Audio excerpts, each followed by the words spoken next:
Good morning, Commissioners. Tony Hansen with the Regional Director, University of Minnesota Extension. Appreciate having the opportunity to present an update to you today on the Crow Wing County 4-H program. As you can see, we have some guests here today.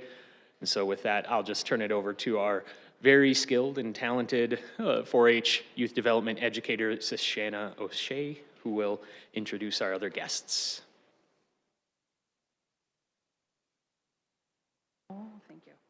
Good morning, Commissioners. Thank you for the opportunity to be here today. I am Sashana O'Shea. I'm the Crow Wing County Extension Educator. And with me today, I have three outstanding youth from our 4-H program. I have Jared Aderman, Adara Jidlinski, and Heather Nelson. And they will be sharing what they've been working on this year for a service project. To get us started, I want to tell you about our vision for Minnesota youth. Minnesota 4-H envisions a state where all youth thrive and are confident in who they are, successful in what they do, and deeply connected to others, their communities, and the world around them. Through meaningful experiences and relationships, 4-H helps youth discover their potential and create positive changes in their communities.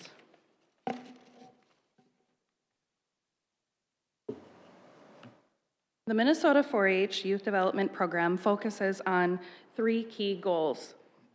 First, we aim to ignite a passion for learning in our youth, encouraging them to explore their interests deeply. Second, we empower them to lead as innovators and positive change agents in their community. Lastly, we partner with adults to create high-quality partnerships. So with that in mind, here are a few of our youth leadership pathways in Crow Wing County. The first program that we have for leadership pathway is the local ambassadors. Our local ambassadors are made up of youth in grades 6 through 1 year past high school. The second leadership pathway is our Clover Plus Club. That is a new club this year that we have started in partnership with our local ambassadors, and that is for youth in grades 3 through 5. And our third leadership pathway, is our Beyond Ready to Serve cohort, which these youth are a part of, and they will tell you more about that later on. Next, I'll go into a little bit more detail about our youth leadership pathways. The Crow Wing County ambassadors are leaders, role models, and representatives of the 4-H program in our community. This group consists of 18 young people in grades 6 through 12, and have focused on 4 key components in their program. The first component is education and skill building through opportunities through training. The second is service within 4-H, such as club visits, leader training, and service as camp counselors and service outside of 4-H, such as service projects and volunteering. The third key component is getting 4-H's message out into the community by promotion. And finally, the opportunity for fun and socializing and connecting with their peers. Our second leadership pathway is the Clover Plus Club. So that is a new offering this year. They meet once a month from October through April, one Saturday in the morning. And this club is led by the 4-H Ambassador Club, who have completed a youth teaching youth model training to prepare for this role. This program is really neat in that it creates an opportunity for those youth to continue building those skills while the older youth have an opportunity to lead. And it also supports our program retention. Okay. So for our third leadership pathway, Heather Nelson is going to get us started.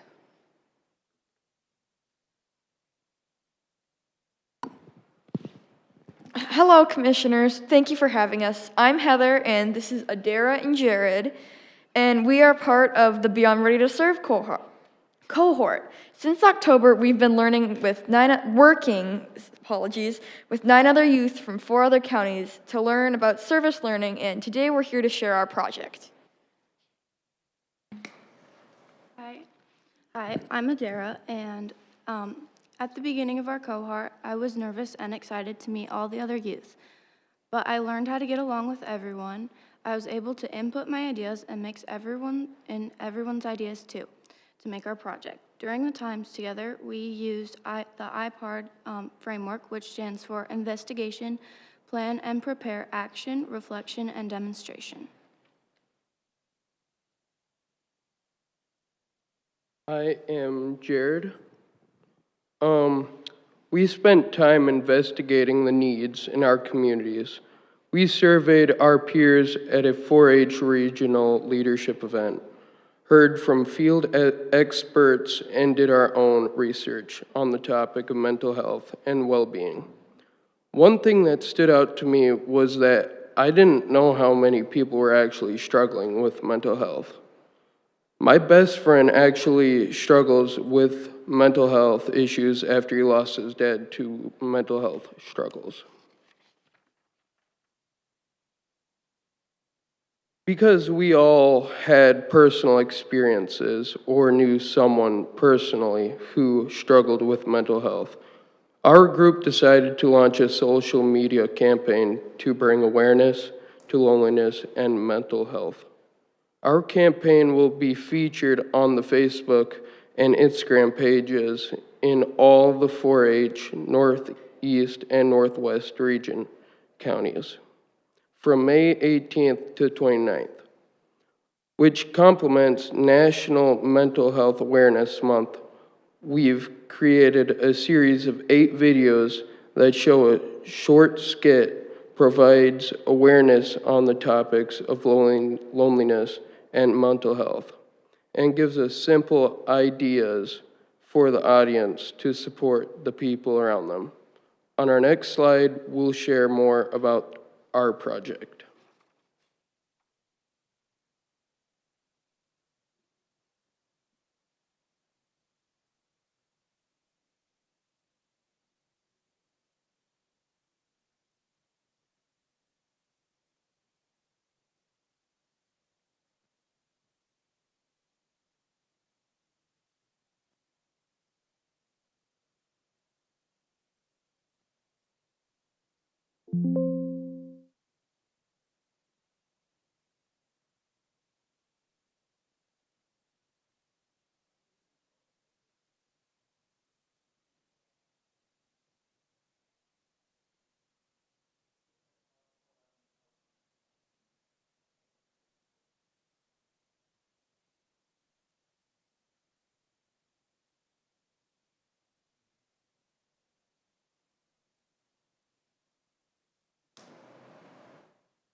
Okay.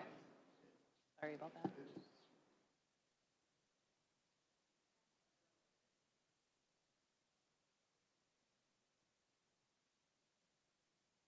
Being a part of this program has opened doors for us. We were able to attend a regional leadership event and meet other youth from across our region. We'll also get to attend Minnesota's 4-H State Leadership Conference in June, where we'll get to present our projects to our peers from across the state. Working on this project, I've realized that it's become something far more real than when it just began. Now it feels like we're really changing something. Thank you for supporting our opportunities like this to help youth grow into leaders who are ready to serve their communities and make positive changes. Thank you for having us today.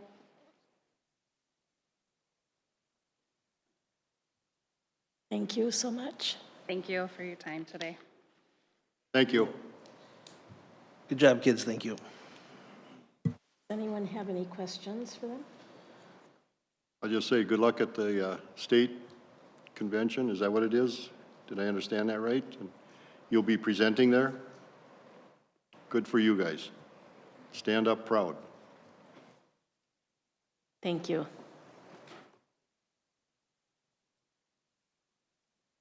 Next item on the agenda is Kichigami Regional Library.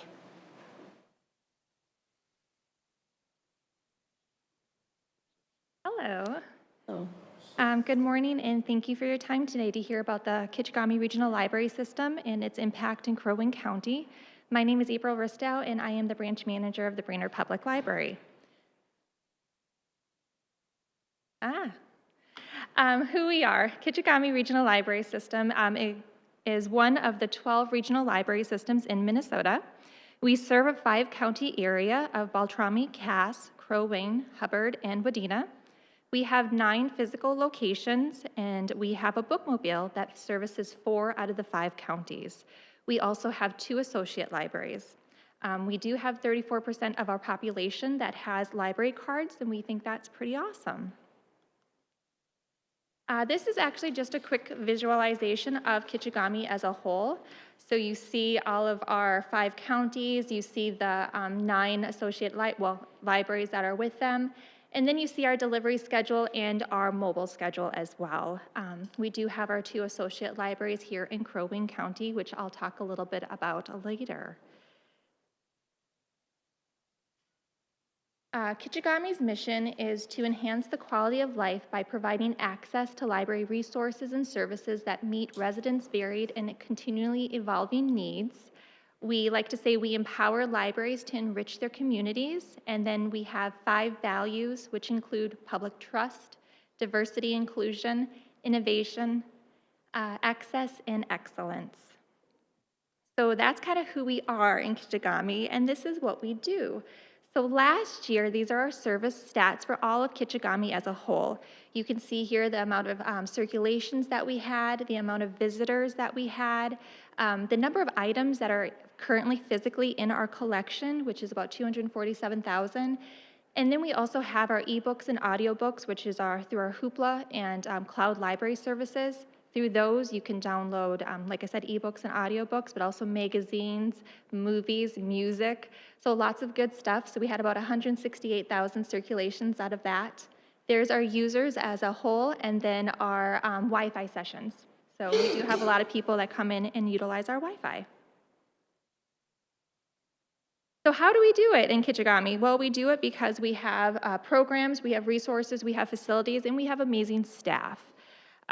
Minnesota has many amazing city libraries doing many amazing things, and our regional public library systems join those libraries together to strengthen their impact of local and state funding through shared programs and distributed costs.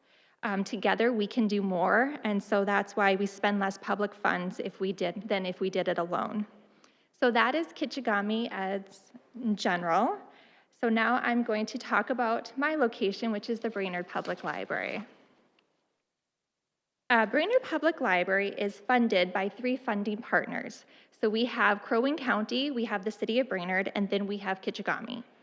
Money from Crow Wing County and Brainerd stays in Crow Wing County and Brainerd, except for some funds that are put towards shared collections.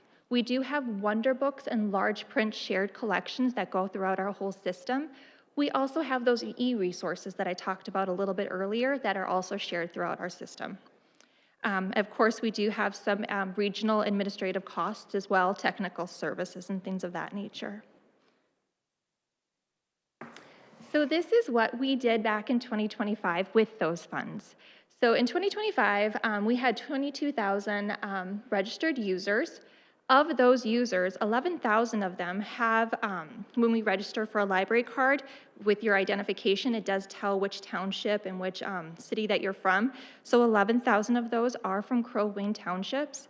On the ones that say Brainerd, they have about 7,500. And then we also have something called reciprocal borrowers, or outside of our county lines. So that would be like a Cass County person coming to visit us, or it might be somebody from the Great River Regional Library System or East Central Regional Library System. So they're just coming from outside of Kichigami and they're coming to visit us with their library cards. We did have about 104 visitors and 170,000 circulations. Right now we're open 6 days a week and we have 51 weekly service hours. 2 days a week we're open till 7, but majority of the time we're only open till 5. But in a weekly average, we have about 2,000 visitors and we circulate about 3,200 items. Next to each one of those statistics, you'll also see that it's bolded, and that's just comparing us to our Kichigami fellows, not anybody outside of our state. Oh, I should say out of our system. So Brainerd Public Library does have a physical collection. Actually, we have quite a large physical collection, and so it's about 70,000 items.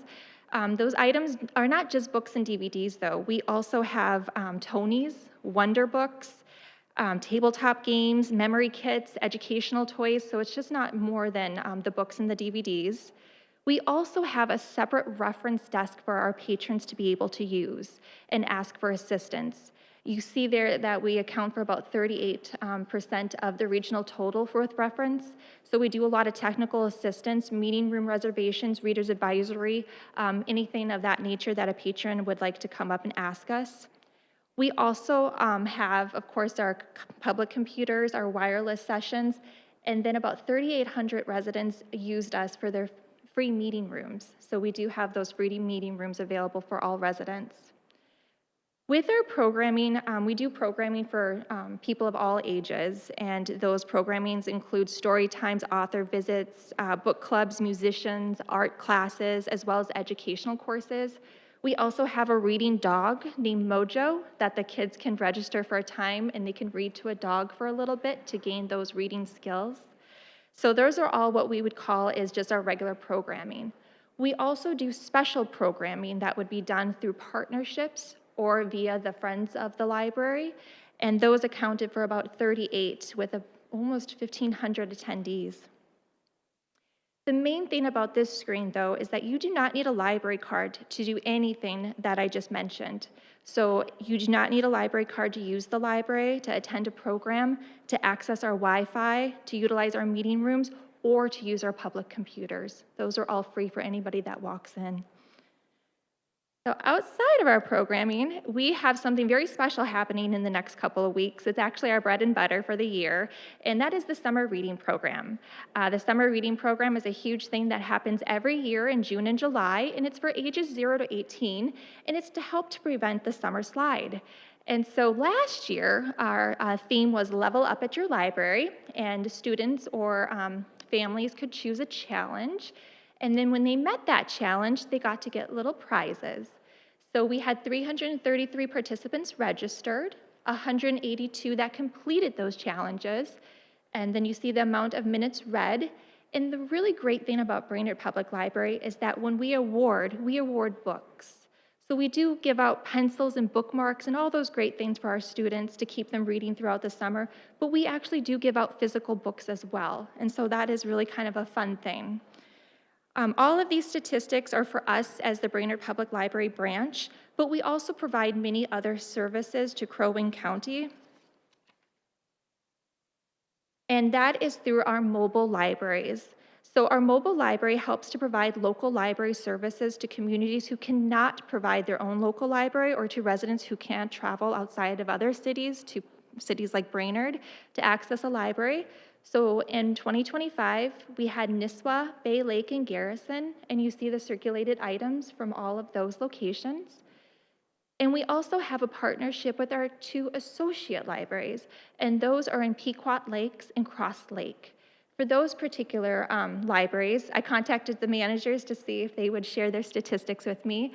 But the great thing about our partnership with them is that you can pick up Kichigami Regional Library System items at their locations, and you can drop off their items at our locations, and our delivery services go back and forth between our partnership.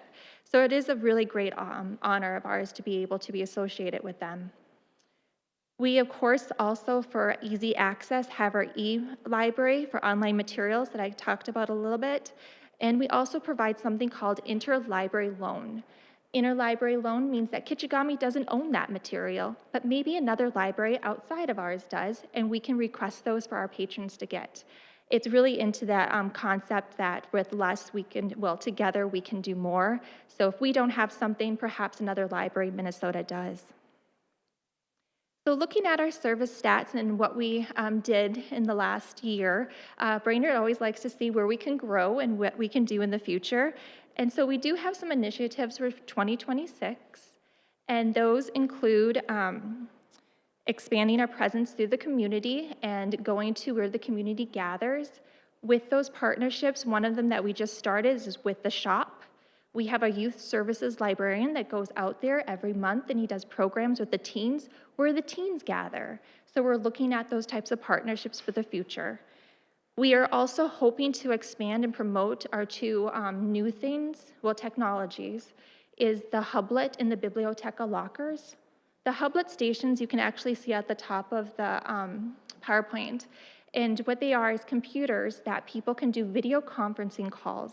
So if you have a court appearance or you have a physician that you need to make a video conference with them, you can check out one of the Hublet stations, you can use one of our meeting rooms, and you can be able to do that with the help of us as the reference team. The Biblioteca lockers, which are at the bottom of the screen, is a new service that we just started to provide as well. We have the 51 weekly service hours, but what if somebody wanted to get our services or resources on a Sunday or after that 7 p.m.? We can check out their materials to the locker and they can access it anytime that they want to for their convenience. So looking at this and looking at the needs of the community and everything that's kind of been done in the past, one of the things that we realized through statistics is that our meeting room reservations in Brainerd Public Library specifically has increased throughout the last couple of years. We did have that dip in 2021 to 2020 to 2021, but since 2022, it keeps going up. And so with those, we had about an 8% increase in our room reservations, and we had a 21% increase in our room attendees. There is also a needs assessment that was completed in 2023. So with the meeting room statistics and the needs assessment, what we then did was applied for a grant from the Minnesota Department of Education, and last year was awarded that grant. And that is for this project. So in 2025, we had applied and were awarded the Minnesota Multipurpose Community Facilities Grant to support community revitalization, connectedness, and equity by promoting education, work, and health. We anticipate the completion of the project for December of 2026, and we will be going from 7 public computers to 16, increasing our third meeting room size, and installing high-density storage in the basement. So that 2023 needs assessment showed that our public computers, our meeting rooms, and our storage needed to have a little bit of a look at. This grant is helping us expand all of those, and again, we're anticipating the completion of 2026 for all 3. Madam Chair. April, high-density storage, is that those, like they're book racks that go together? They're exactly that. I'm very excited about it because yes, it's like the academic libraries. So you have like a little lever and you go like this and they expand, and then you go like this and they retract. It's great for facilities like ours that we're not expanding the footprint of our building, but we can still store a lot. Thank you. Thank you for asking. So yes, we have a lot of fun and exciting things happening this year. I'm very excited for myself because it's just my first year at Brainerd Public Library. But one of the other things that we always like to do is ask our community for feedback, right? And see what type of feedback we get from them. And so in February, our friends of the Brainerd Public Library and ourselves decided to do a little campaign about why we love our library. We got a lot of great feedback from them, but I would just like to read 2 quotes to you today, the one that we received from an adult and another that we had received from a child. So from our adult patron, "I love my library because it is a safe, warm spot for any human being, regardless of social status, religion, race, or age, where they'll be treated with kindness and respect, and it fosters reading for all ages." And then the one from the child who they wrapped it up in an envelope and honestly did a really good job. It was like origami action going on, was "The workers are very accommodating and try their best to keep the books organizing." So yeah. So I would just like to take this opportunity again to say thank you. I've been with Brainerd Public Library only about 7 months now, but the community has been so welcoming and everybody, our patrons have been so welcoming, and Kichigami as well. So thank you for this opportunity to speak in front of you. I really appreciate it. So April, Madam Chair, if I might, a couple of things. First of all, the wireless and the computers that you provide for the public, I think just shows there's still a gap in the need out there for those kind of services. That we've done a great job with broadband across our county.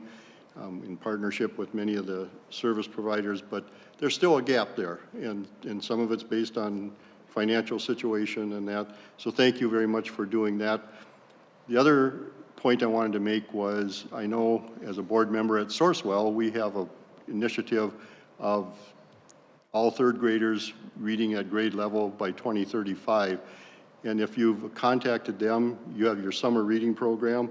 Is there any way of collaborating with them to bring that initiative along, or where you can be a partner in that? Absolutely. I just throw that out there. I don't know if you have contacted them, but it's an opportunity. You know, and that's the one thing that libraries love is opportunities and partnerships. So we like that idea. Together we can do more. So thank you for Correct. that. Yes, Yep. thank you. Thank you. Other questions? Great. Thank you very much. Thank you for your Thank you so much. presentation.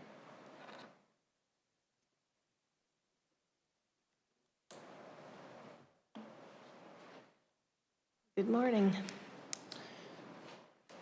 Good morning, Madam Chair and Commissioners. Thank you. Land Services has 2 items for discussion today. Both are easements. I thought it would be good to just kind of run through our easement process and how we get to today. So when a landowner is requesting access across county land and they feel they need an easement, they reach out to Land Services, and we vet those through the Land Asset Management Plan and the Forest Resources Plan that the county board approved. The first step we usually take is we just have a discussion with the landowner to say, you know, and inform them of our policies and our procedures, that all of our forest roads are open unless posted closed. Normally that kind of solves their issue, and they're like, hey, we can, you know, continue to use the road that we've been using, and they officially don't ask for an easement. Once they feel that they need an easement for some reason or another, we continue down the process of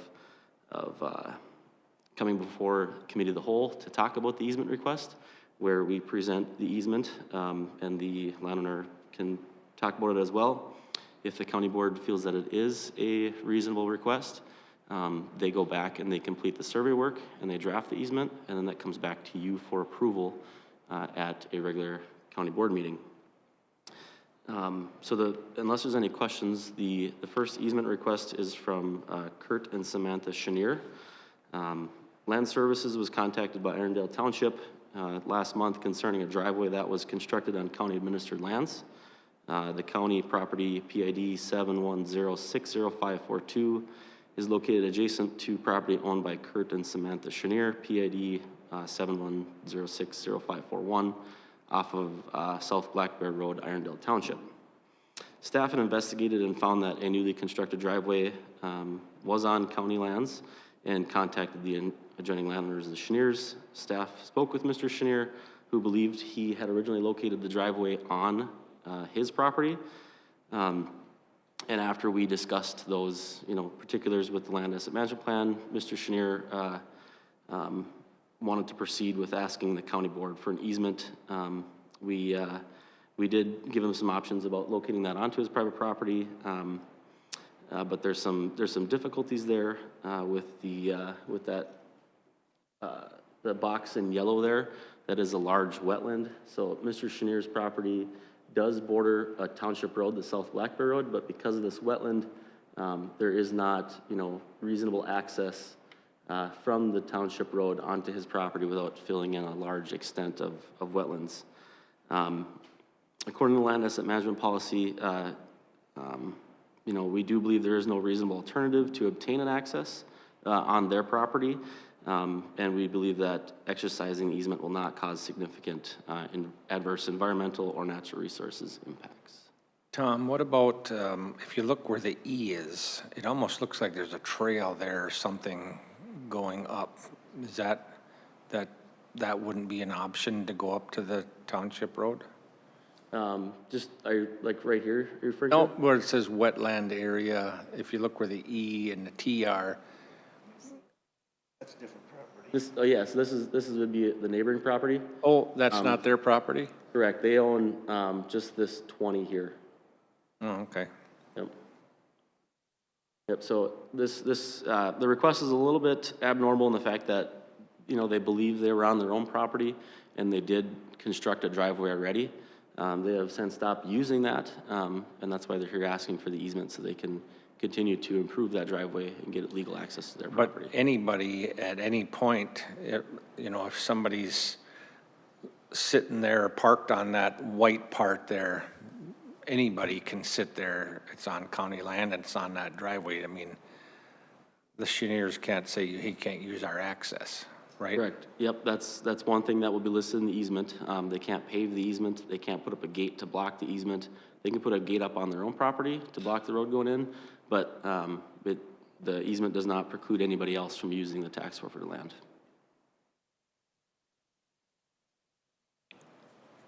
Tom, if somebody was on that road, the easement that we're granting them, they're on that road, something happens, who's liable? Because we're granting an easement to Chenier, right? But it is our land that we're just granting him. We're not just granting him an easement, we're granting anybody an easement that could be on that, up to his property.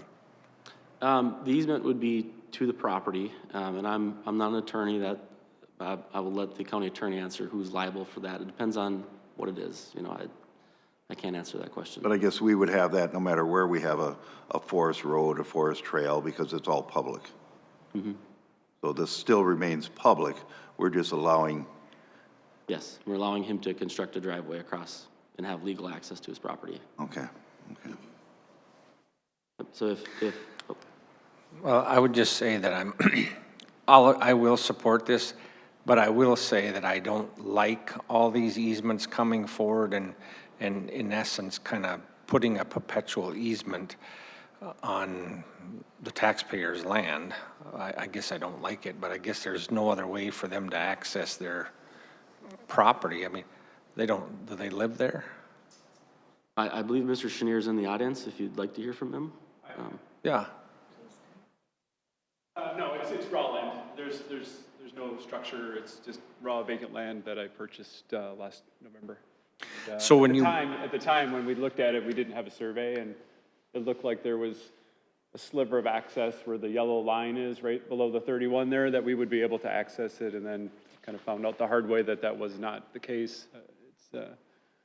It's a very interesting piece of property because you've got that massive wetland in the front, and then it's a very steep hill to get up to the back of the property. It's a beautiful property. It's just hard to get to. Was that county land before it was private, or was it No, all private? the house over there underneath the wetland verbiage, he owned both lots. Okay. And then it's been in their family since the lot was in existence, and older generation passed away, left it to the family, and then they decided to divide the two lots. So the original owner still lives in the house there. So you did not have a survey of the land before you bought it, or? No. Okay. Because if you would have known that road would not. In hindsight, that would have been something I would just- have considered. This isn't the first raw vacant land I've owned before, and usually, my past experience, I owned 80 acres in St. Louis County, and it was a tract of land where there was multiple 80-acre lots, and no one really was too particular about where the lot lines were. If you wanted to build something, you wanted to get close, then you would get a survey, but I was kind of under the same protocol there, and it's a little bit more of a township than where I was at before, so I'm kind of just apologizing now and asking for forgiveness, and hopefully we can make something come together here so we can have access to the property. I know that's something that I think we required on anything that's riparian lots, is we're requiring if anything is done that they have a certified easement. Yeah. It creates less hassle down the road when you do that, because we face those on a regular basis because they weren't done. And stuff, so something to think about maybe down the road.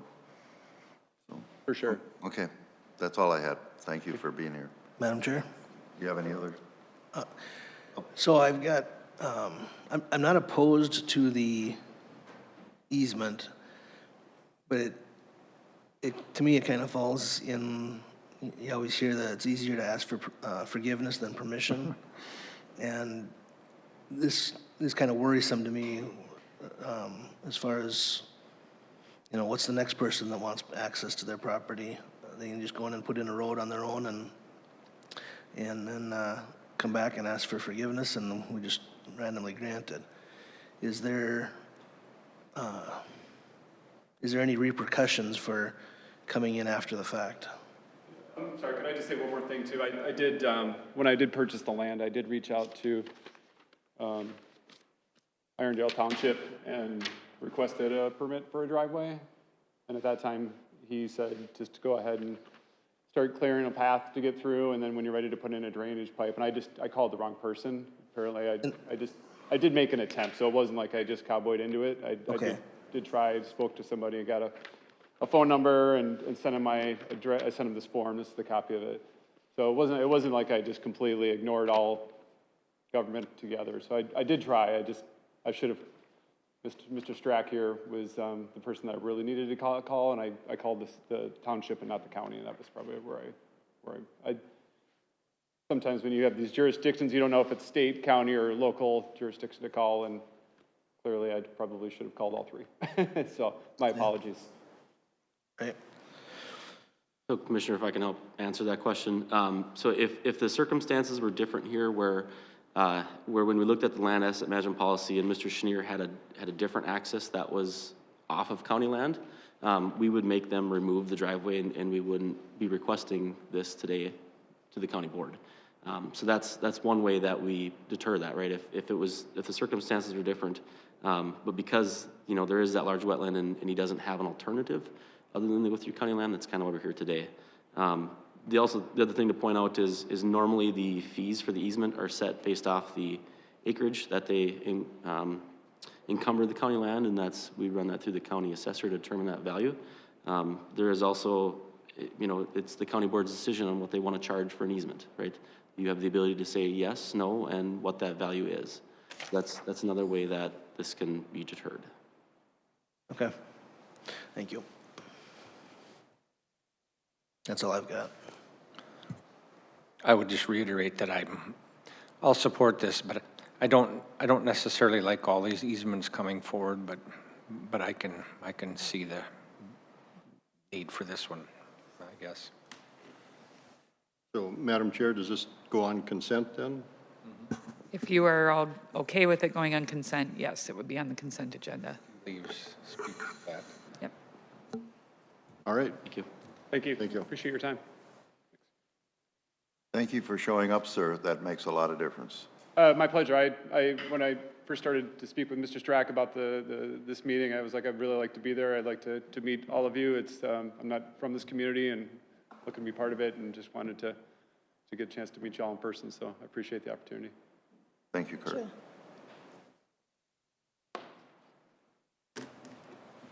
Okay, we'll move on to the next easement request. Once again, this easement request is a little bit different than our normal process, but you'll see up on the map, this one was Kurt Johnson is the easement request. So Land Services was contacted by Kurt, who owns property at 43766 Little Pine Road in Emily. Mr. Johnson is requesting an easement across county administered lands to obtain legal access across his property. Mr. Johnson does own 120 acres, and he plans to sell the 40-acre parcel along the Little Pine Road. That would be this parcel here. Which one, Tom? The top one, this parcel right here. He plans to sell this one. Can you use the other marker? Oh. Yeah. This one? There we go. Holy, there we go. He's gonna sell this one, and then he's gonna retain these two. Okay. Currently, Mr. Johnson is using the existing forest road across county lands to access a smaller cabin as allowed by the Forest Resources Plan. So if you see on the map here, there's a small cabin here, and he uses this existing logging road to get from his main residence down to here. But he doesn't have an easement on that. Correct, yep, okay. And his access he's allowed to use that, per our policies for the Forest Resources Plan. That says anything that's not posted closes open. Once again, Land Services believes there are no reasonable alternatives to obtain access to this small cabin property, and exercising the easement would not cause significant adverse environmental or natural resource impacts. Mr. Johnson's two southern properties are connected, but they are separated by wetlands. Most of this property is lowland spruce. This request is unique because Mr. Johnson is willing to give the county a reciprocal easement across his property to access the county administered lands. Mr. Johnson has allowed land services staff access across his property numerous times in the past to prepare, administer, and harvest timber sales. And if the county can obtain an easement, this would allow permanent access to about 280 acres of county lands that would otherwise require difficult wetland crossings or a considerable distance access through Aiken County. So this kind of teal line here, this is the reciprocal easement Mr. Johnson would grant the county in exchange for the easement here in yellow. And as I mentioned, we've been through here many times with loggers and staff to work on the tax forfeited land here, and that tax forfeited land continues east towards the county line. Mr. Johnson has contacted KLD to complete the necessary survey work for both easements. If it would be approved by the county board, both parties are receiving an easement, and there would be no cost to the county for this work. And Mr. Johnson would be bearing the cost of the survey. So when Land Services comes forward with these easements, whoever it is, does Land Services have an opinion on whether or not they think it's a good idea or bad idea? Do you bring a bad idea forward? That's probably a stupid question, but. So if there is a request that does not conform to the land asset management plan, and anytime we get an easement request, we talk to the commissioner that's in that district. If there is one that does not conform to that, we will reach out to that commissioner and get their input. And if the landowner still wants to bring that forward, we allow that. But it is your guys' ability to say no. But I would say that being that you're bringing that last one and this one forward, Land Services probably thinks this isn't going to hurt anything, or you think it's a good idea, like on this one with a reciprocal. Yes, Commissioner. Yeah, we feel that their exercise easement won't cause any significant environmental or natural resource impacts, which includes logging. And this one does have some benefit for us in that we will have permanent access to the county land. So then another question, what is this diagonal, like it looks like a landing strip almost? What is that? That is a power line. Oh, that's a power line, okay. Madam Chair, Gary is online and would like to say something, I believe, on this. Oh, hey, thank you. Sorry, my camera ain't going. Just wanted to say to Commissioner Coring, your question, don't know if that was a dumb question or not, but I will say, if it meets, like Tom said, I just want to reiterate, whether we think it's a good idea or a bad idea, it's kind of a moot point. We go by the policy that you set. And sure, maybe sometimes we would think it would go one way or other. We might have a conversation with a commissioner, but by all means, it's the policy that you set is what drives these to be in front of you or not be in front of you. Okay. Thank you. Appreciate that. One other question. If we let Mr. Johnson have this easement, he improves the road, he's going to do work on the road. Is he allowed to do that? And then if we come across there with logging trucks and rut up the road, are we responsible, or the logging company responsible to bring the road back to what it is because he expended dollars on that road? Yes, so the easement does allow for maintenance and improvements to the road.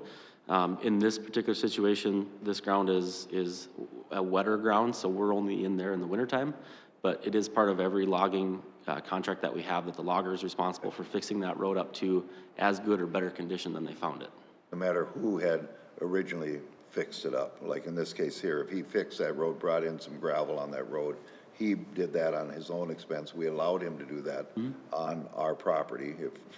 And the logger truck wrecks it, he still has to bring it up to that spec. It would be if the logger damages that road, whether that's an easement or on county land or anywhere else, it is our expectation that the logger fixes that to as good or better shape. And if the logger doesn't, we have a performance guarantee that we will go in and fix that. Because at the end of the day, we want to be good neighbors. We don't want to leave a mess. Okay, thank you. I'm okay with it. Consent. Yep, I don't see a problem with it. Thank you. Thank you. Thanks, Tom.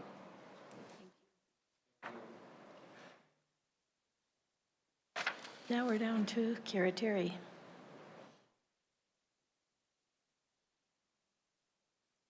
Morning, Madam Chair, Commissioners. Kara Terry, Crow Wing County Community Services. We are here today to present data or information from the student survey that was conducted at the local schools, as well as a couple other, Melissa's gonna, I think, go through, or I think, as well as other events that we have held throughout the community, engaging parents and students. We wanted to share this data with you today as this drives our work with BLADE. Our steering committee and BLADE group will be seeing or has seen this data, so we wanted just to bring it forward to you to help inform your policymaking decisions. So Melissa with Wilder Research is going to present this information to you today. Thank you, Kara.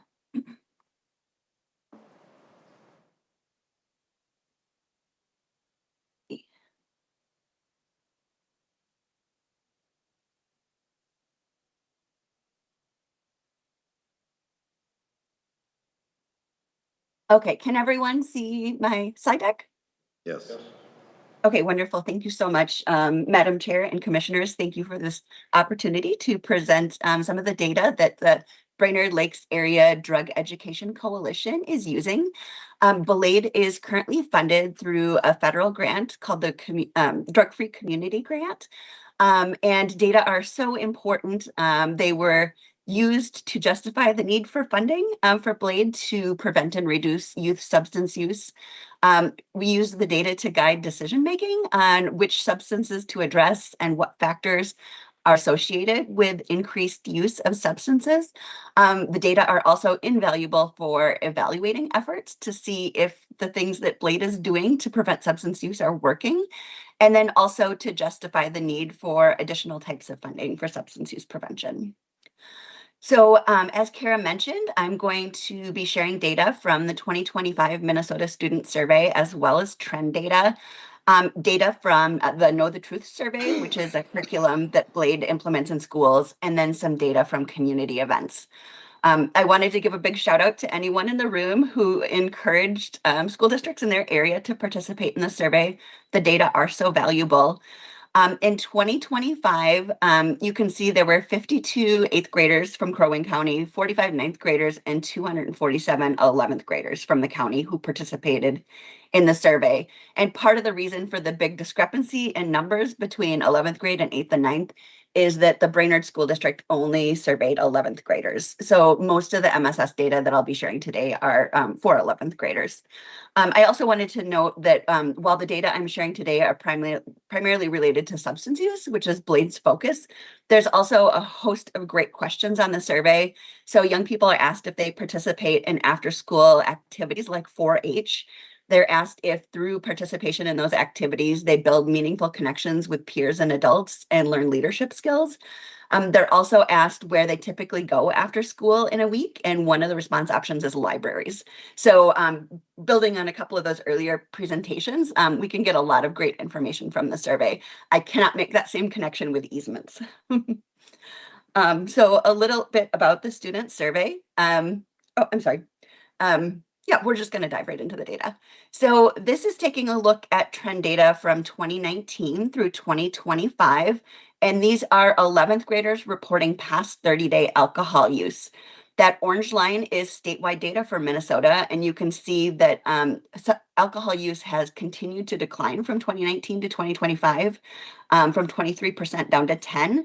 In Crow Wing County, we didn't see that same steady decline among 11th graders. You can see it dropped from 2019 to 2022, but then stayed relatively flat into 2025. Similarly, young people were asked whether or not they vaped nicotine in the past 30 days prior to the survey. And again, you can see that statewide, that orange line dropped steadily, whereas in Crow Wing County for 11th graders, it dropped from 2019 to 2022 and then kind of plateaued. Similar situation here with students reporting past 30-day marijuana use statewide. That trend steadily declined. In Crow Wing County, we actually saw a bit of an increase from 9% in 2022 to 12% in 2025. Melissa? Young people. Melissa, go back to that. When you're saying 11th grader trends, is that when you're looking at the state Minnesota-wide, is that also looking at only 11th graders in the state? Correct. So it is an apples to an apples comparison? Exactly. Okay, Yes. thank you. You're welcome. So the students who reported vaping nicotine in the past 30 days were then asked how they got it. You can see the most common source is getting it from friends, which always begs the question of where do the friends get it? Followed by getting somebody to buy for me, which feels like it could be actionable to try and address those situations where a person of a legal age is buying for younger people. And you can see that almost 10% of those who reported past month vaping said they bought it at a tobacco or a vape shop or bought it on the internet. And definitely curbing those sales at vape shops feels like it can be actionable. Similarly, young people who reported past month marijuana use were asked how they got it. And similar to nicotine vapes, getting someone to buy for them and getting from friends were the top two. The next one in line is getting it at parties. So there are some opportunities for doing social host ordinance enforcement. Among students who reported past month marijuana use for the first time in 2025, they were asked how they used it. And the vast majority of young people who are using cannabis are smoking it or vaping it. I was a little surprised to see the somewhat lower rates for eating THC infused edibles or consuming beverages that are infused with THC. Young people are also asked about the extent to which they think substances put people at great or moderate risk of harm from using. We can see perceived risk of harm from alcohol dropped, unfortunately, from 2019 to 2022 and then stayed pretty flat, with 63% of Crow Wing County 11th graders feeling that alcohol puts them at great or moderate risk of harm. Fortunately, perceived risk of harm from vaping did increase from 2022 to 2025, which is great. And I think in part due to Blade's amazing work with their Know the Truth program. We also, which somewhat surprised me, saw an increase in the percentage of students perceiving risk of harm from marijuana use. While we unfortunately saw a bit of a decline from 2019 to 2022 in perceived risk from prescription drugs, that did increase back up a little bit in 2025. And just a note that the 2025 survey did not ask a question about past 30-day prescription drug misuse like it does of the other substances, but young people are asked about past year prescription pain reliever misuse. And the good news is that only 3 11th graders in Crow Wing County reported pain reliever misuse. Also, some good news. There are 2 questions on this survey that get at a measure of depression and 2 that get at a measure of anxiety. And we saw a pretty hefty increase from 2019 to 2022 in students reporting past 2-week depression and anxiety symptoms, but then thankfully saw those rates drop in 2025, not quite back down to 2019 levels, but going in the right direction. And this could definitely be a COVID impact here. Young people are also asked about how comfortable they would be talking to a counselor or social worker at school if they're feeling upset or stressed. And you can see that it's a small percentage of young people who say they would be very comfortable talking to a counselor or social worker. And over on the right, you can see that the percentage of young people saying they wouldn't be at all comfortable talking to a counselor or social worker increases by grade level.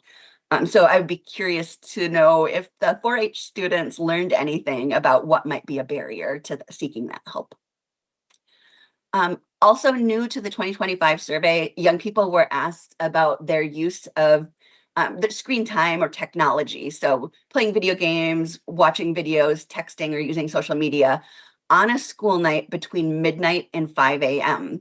So on the left are students saying that they do not use technology between midnight and 5 a.m. On a school night. The middle group are students saying they do it 1 to 2 nights, and the far right are those who are reporting doing it 3 to 5 nights. So you can see a majority of Crow Wing County students across the 3 grade levels are using technology and screens late at night, which is a bit concerning. And especially taking a look at those 8th graders with 4 out of 10 saying that they use technology 3 to 5 school nights. And why that matters is that among Crow Wing County students, you can see that the percentage of students reporting vaping jumps up quickly when students report using that technology late at night on 3 to 5 school nights.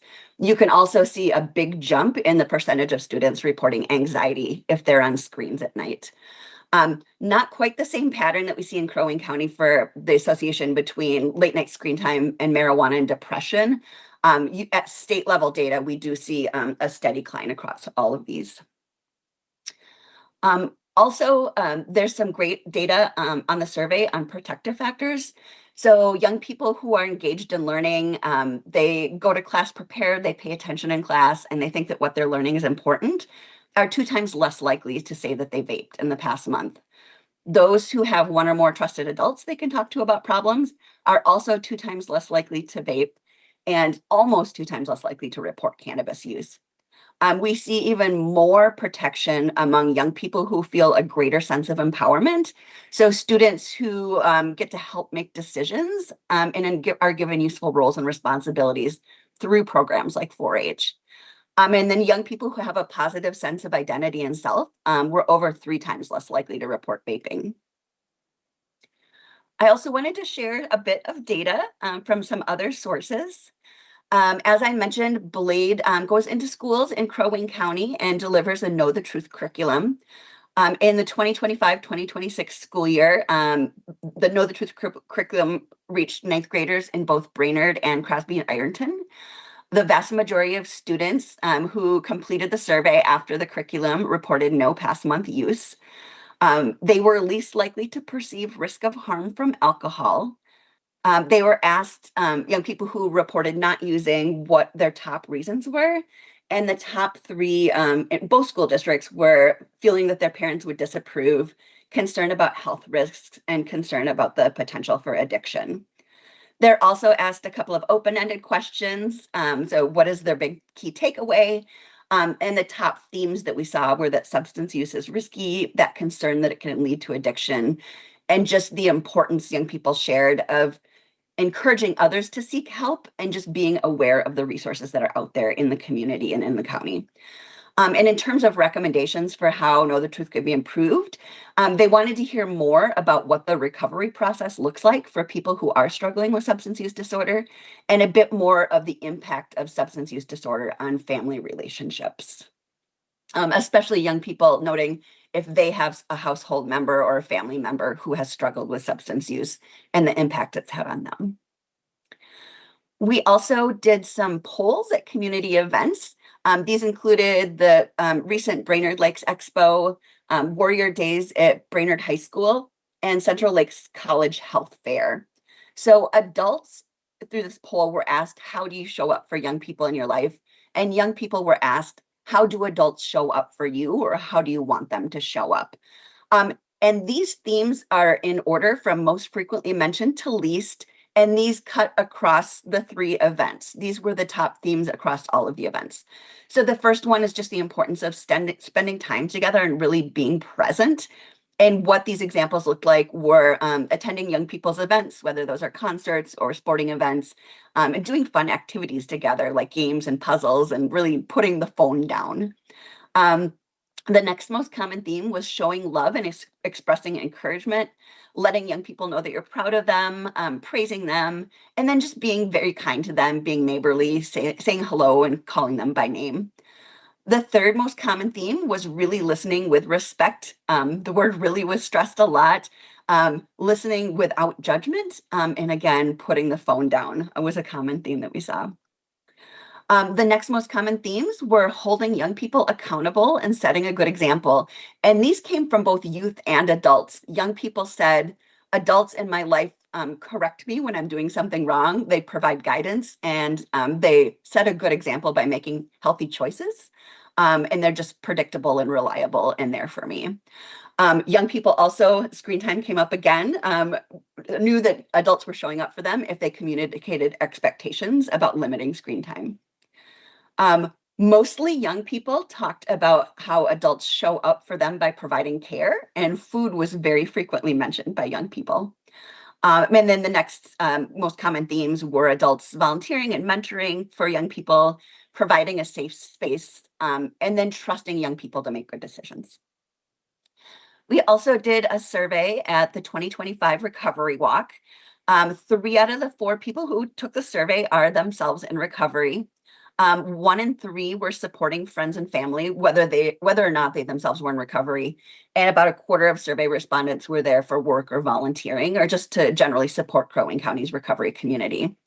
The recommendations that they provided for resources and supports that they want to see are housing for people in recovery and transitioning back to community, especially for women, having social events like the Recovery Walk. People said Blade is doing a great job, and just encourage them to continue doing the good work that they're doing, and then increasing access to mental health services and supports. Then the last slide, I believe it is, in 2025, Blade went into the Brainerd High School and had an event called Dying to Make a Difference, where young people were able to tie-dye bandanas and wear tie-dyed shirts. 194 students took a survey at that event. As a result of the event, 82% said they were more likely to seek help for themselves or seek help for someone that they know. 72% agreed that their school community is supportive of students who are seeking help for substance use disorders or concerns. And 8 out of 10 said the event was at least somewhat changed their view of people struggling with substance use disorder. So I know that was a lot of data, but I'm happy to field any questions you might have. Madam Chair, on page 8, Melissa, of your presentation, it talks about the being able to buy. You have 11% marijuana sources, 11th grade student reporting past use. It shows bought at dispensary, 11%. They're not even supposed to be in the building unless they're 21, correct? Correct. But that doesn't note whether or not that dispensary is in the state of Minnesota. And it could be that they travel to another state where enforcement of not allowing minors into the dispensaries. And which also brings out, there's some other chemicals that are out there that are available for anybody who walks into a convenience store or whatever that don't even have any age requirements on it. And the one that I've learned about a little bit is Kratom. And I see that, and that isn't even on the radar here, you know. Correct. Not in your study, anyway. The other thing is on page 12, even though I think we'd like to think we're working really hard to get people to feel more uncomfortable, to get the stigma of mental health out of there, it doesn't look like it is very comfortable yet for young people to seek help. Is that, am I indicating that by these results? That's what I'm interpreting that as, yes. Yeah. And sometimes it's not feeling like there's enough privacy or confidentiality. If other students see you walking into the counselor's or social worker's office, it would be interesting to do some focus groups with young people to find out why they're not feeling comfortable. Because I think we've worked really hard in our society today to look at the mental health and the mental wellness, or whether it be even behavioral health. So I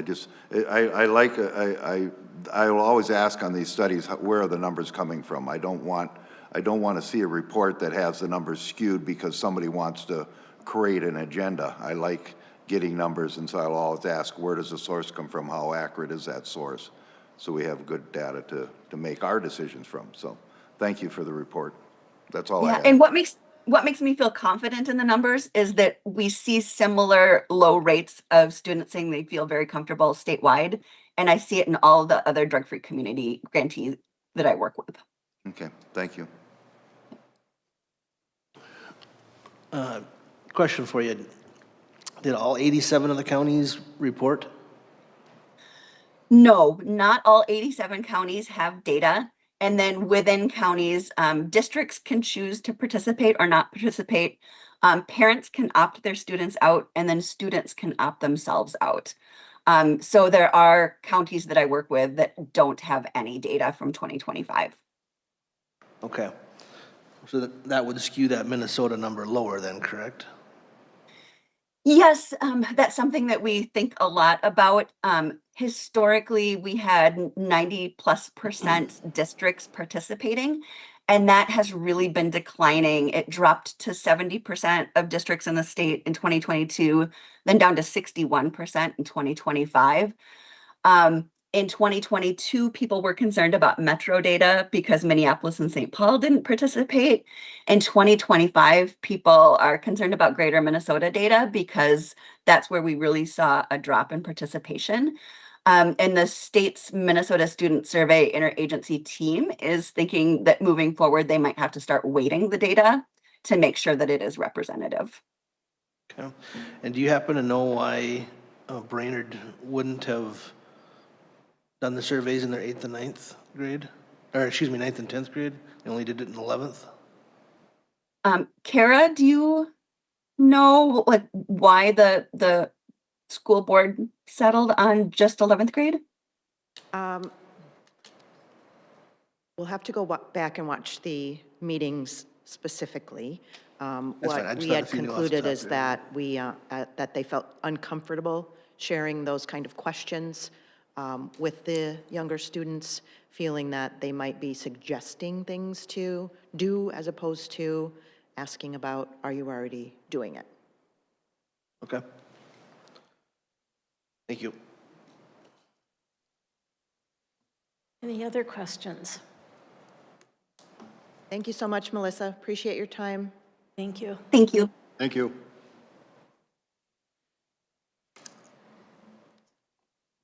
Thank you, Kara. Appreciate it. Thank you. So we have the next with Breezy Point Joe Garcia PD. from Breezy Point. They were a recipient of the Blade Grant dollars to help purchase the equipment that Joe's going to share with you today. You might remember at the last COW meeting, we had other presenters of the programs that received grant dollars. So this is just sharing more information with you on the impact the grant dollars are having in our Crow Wing County community. Thank you.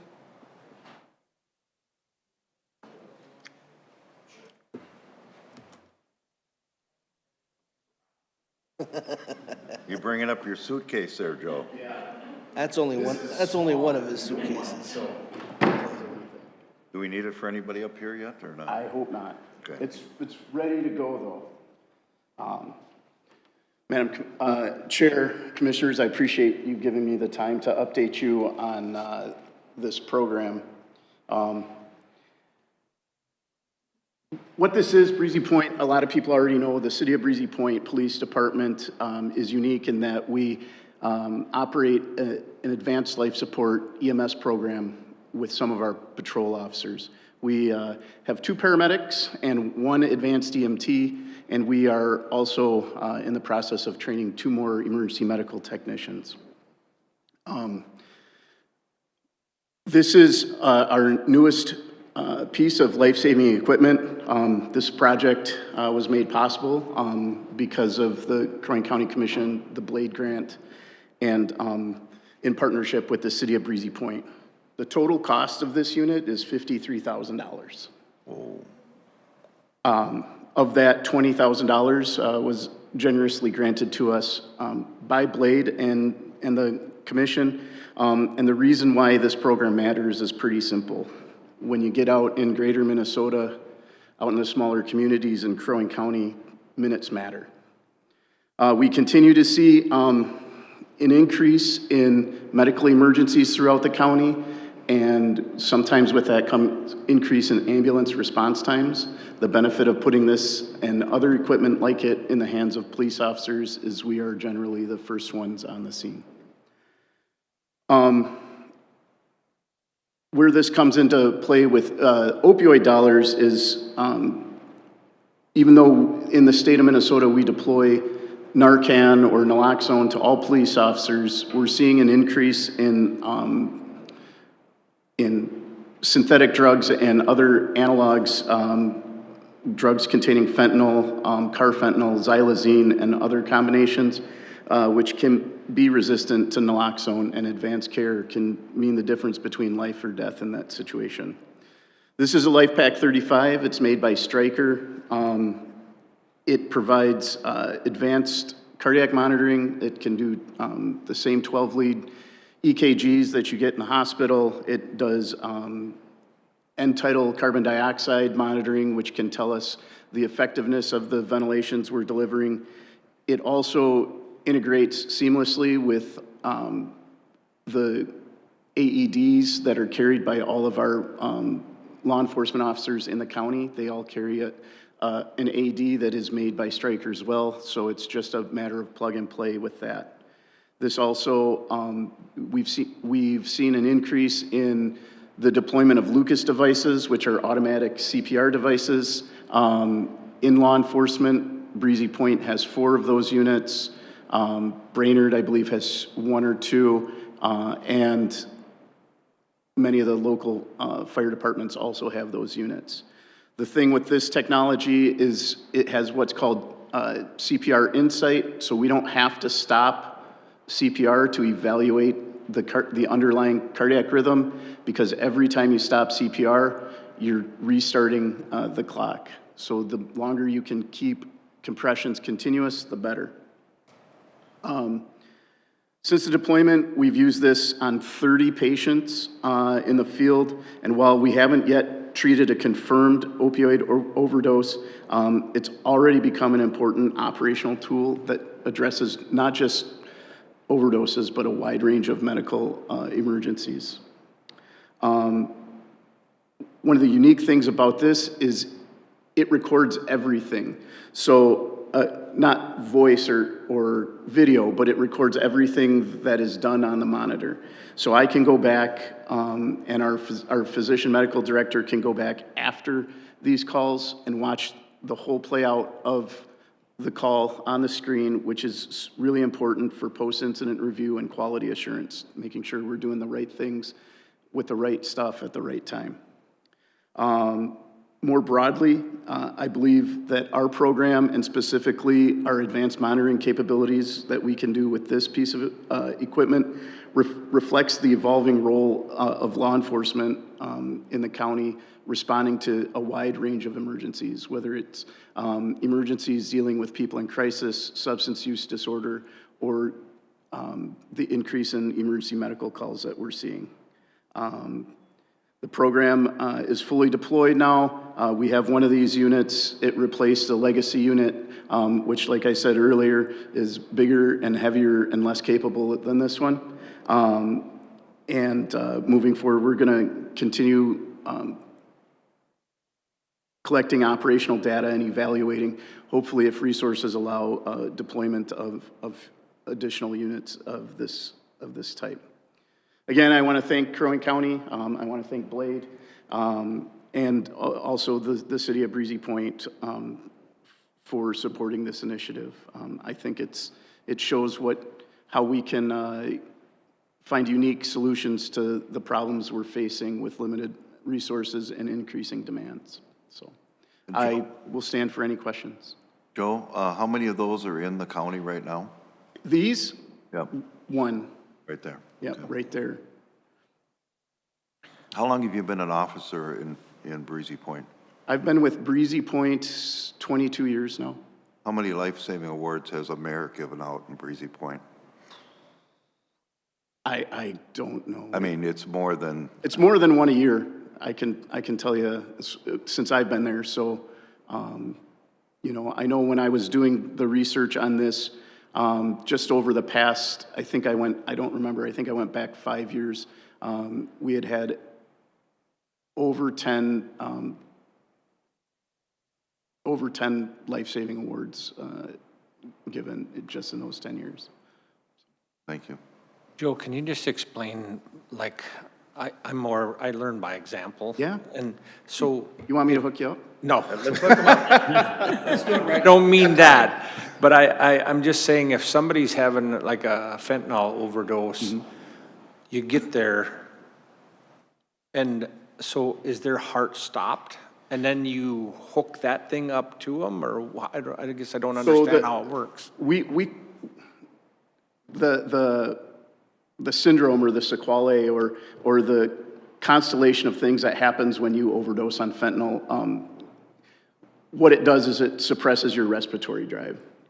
So you slow or stop breathing, which then you deplete the oxygen in your blood, which makes your heart slow down, which then eventually, if it slows down enough, it stops.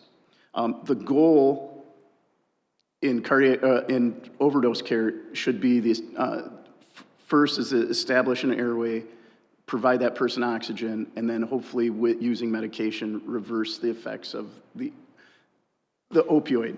What if that goes on long enough, your heart will either stop completely in what we call asystole or flatline, or oftentimes it can go into a disorganized rhythm that we call ventricular fibrillation. This is a defibrillator. We can use it to hopefully correct that ventricular fibrillation. The other thing it does is with that end tidal CO2, as we're treating you by establishing that airway, starting to breathe for you, and delivering that oxygen, is it measures the CO2 that your body's producing. And CO2 is a really reliable indicator of metabolism, and we can tell how well your body is, or get insight into how well your body is still functioning. So if we can breathe for you and your body's still making CO2, those gases are exchanging in the lungs, then we know, we either have to change something that we're doing or what we're doing is correct. So if your heart stops, this thing can, you've got the paddles hooked up, it can shock you? Yes. It can do that too? Yes. And so then if the officer gets there, you guys are a long ways from the hospital. Yes. Or any hospital. And so you get that, you're all hooked up, and then when the ambulance gets there, do you leave that, does that thing go with the ambulance, or you're not, or? It can, so it really depends, it's a case-by-case basis. Okay. Oftentimes, the paramedic, if it's a paramedic officer, will accompany the ambulance, and we'll just leave them hooked up onto this until we get to a more opportune time. Okay. What we never do is we don't, if we're gonna fly that person in a helicopter, we always switch out the equipment. Sure. But. And so then I would assume that, if a squad car is sitting out at night and it's 30 below, that thing gets carried inside. Yes. Left inside, yes, and charged up and whatever have you. Yeah, okay. Yes. Okay. What is the maintenance on something like that? Is there a software maintenance that has to be bought? Is there does Stryker come out and make sure it's all up to snuff? I mean, it's not something you can just lay on the shelf and 2 years later pick it up and expect it to work. Correct. So they update software periodically. It hooks to the Wi-Fi in the police department and does its updates just like your phone does. And then with part of that $53,000 was a preventive maintenance contract. So they come out annually, they test it, they make sure everything is working correctly, everything's calibrated correctly, and that it meets all the necessary requirements to be a medical device. And you said we only have one of these in Crow Wing County at this time. We have one of this specific brand. Now there are other, this is the LifePak 35, the older legacy model, which ours are from 2011. So they're, 15 years old. And these definitely have an operational life cycle window. And they're reaching the end of that, but we have LifePak 15s. Like the ambulance carries a different brand. And then most fire departments and most normal law enforcement officers just have your standard AED. Regular.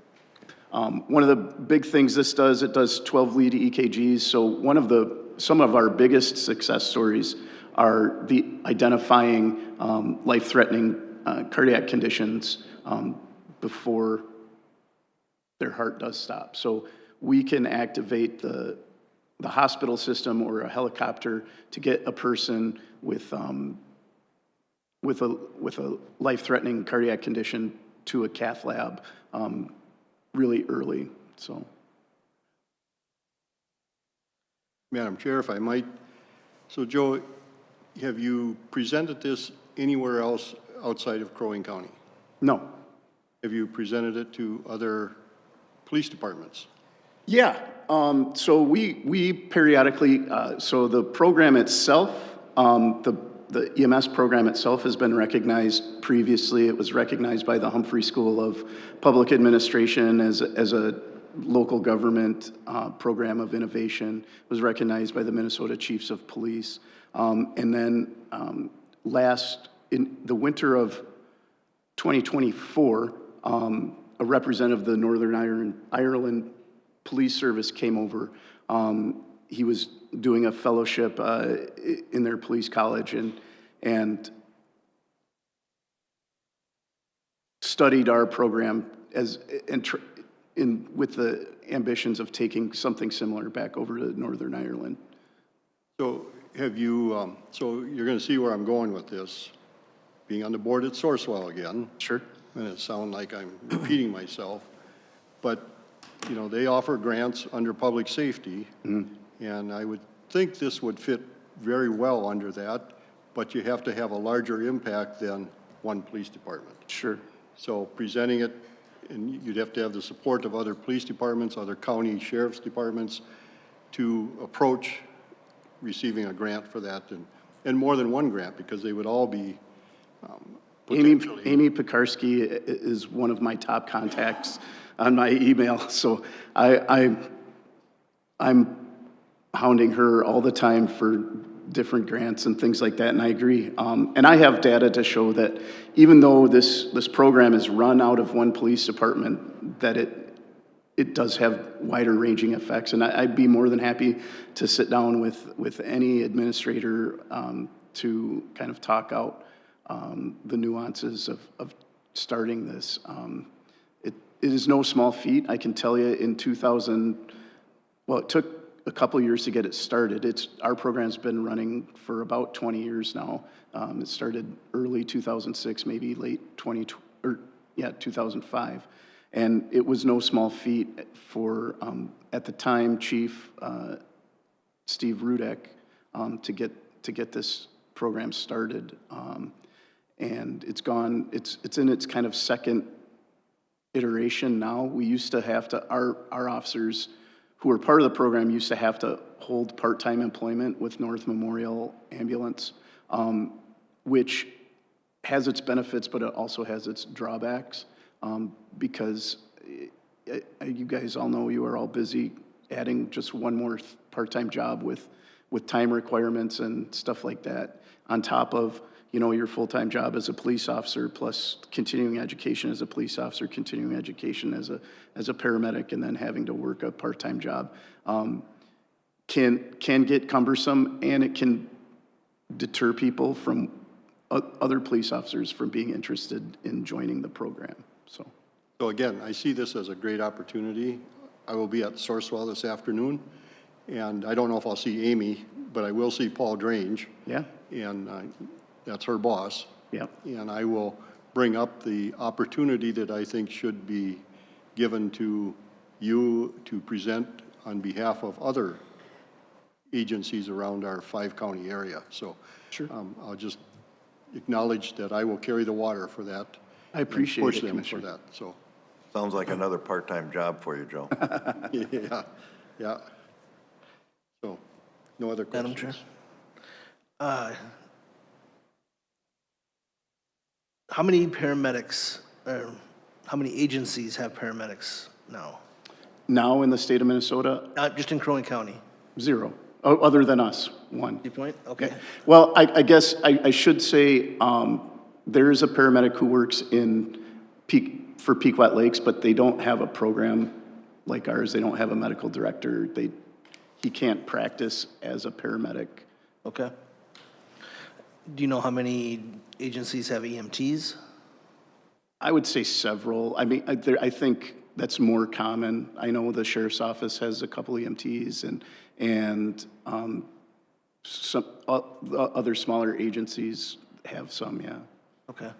And I would imagine this is probably paramedic only, or EMTs use that as well? EMTs can use a lot of the functions of this. The only thing really that EMTs can't do is they can't use some of the manual electrical functions of this. Yeah. they can use it. It functions as an AED as well.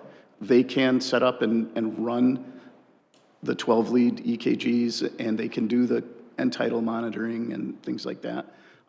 But there are certain aspects of these types of monitors that they can't use. Okay. Well, you know, I think this is fantastic that you have this tool and you're able to use it. It's wonderful.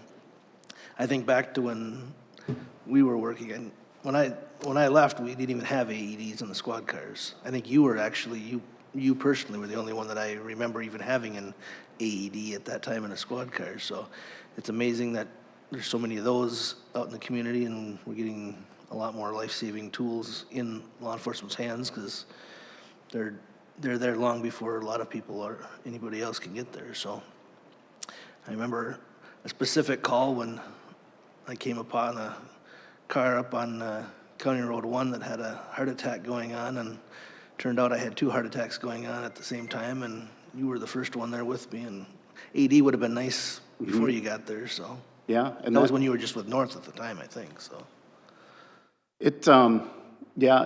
I know, just as a police officer, I mean, we're encouraged to help out our neighbors and other agencies out in some of the neighboring areas. So we do a lot of that. So I always, you know, if our EMTs and paramedics can think that they can help at the scene of a medical, they're given license to leave the city of Breezy Point and go do that good work that they do. So, in fact, someone asked about life-saving awards. I think the vast majority of the ones that we've had over the last 2 years were given for incidents that occurred outside of the city of Breezy Point, whether it was Nisswa, Cross Lake, Lake Edward Township, Mission Township, and things like that. So, You guys have a fantastic program there.